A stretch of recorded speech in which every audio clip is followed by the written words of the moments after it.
Eto nga, nag-crave sa ginatang sitaw at kalabasa. I-upgrade na natin, mamen. Lagyan natin ng onting seafoods. Total, may onting barya pa tayo. Lagyan natin ng hipon at onting alimasag. Pero syempre, mamen, bili muna tayo, mamen. Samahan niyo ako. Yan, kasama ko si Paleng, ang aking bike na pamalengke, mamen.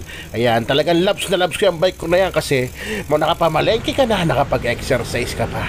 Ayan, bumili nga muna ako ng seafoods at gulay, mamen, sa mga suki nating tindero sa palengke at isang gata, mamen. Tingnan nyo naman yung buhok ni ate.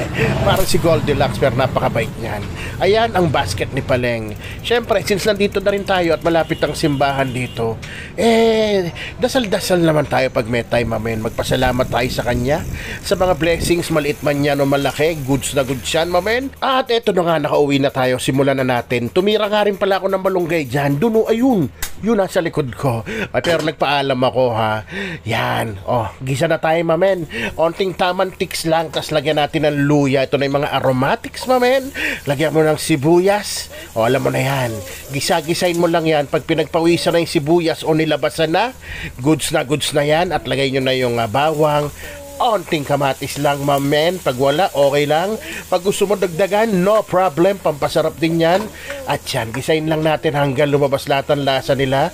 Ngayon pa lang, mamen, maglalagay na ako ng kalabasa para lumambot siya at kasama siya matunaw dun sa sarsa o sa gata na ilalagay natin mamaya. Sarap nun, diba? Pag medyo humalo yung kalabasa. Pero syempre, di natin lalagay lahat kasi igugulay din natin yan. O yan, sabay lagay ng onting alimasag. Mura-mura lang yan, mamen, masabi lang. Pero lalasa pa rin yan sa ating sabaw, sa ating gata. Ayan, ilagyan ko na nga ng paminta at patis, onting chicken powder din, which is optional.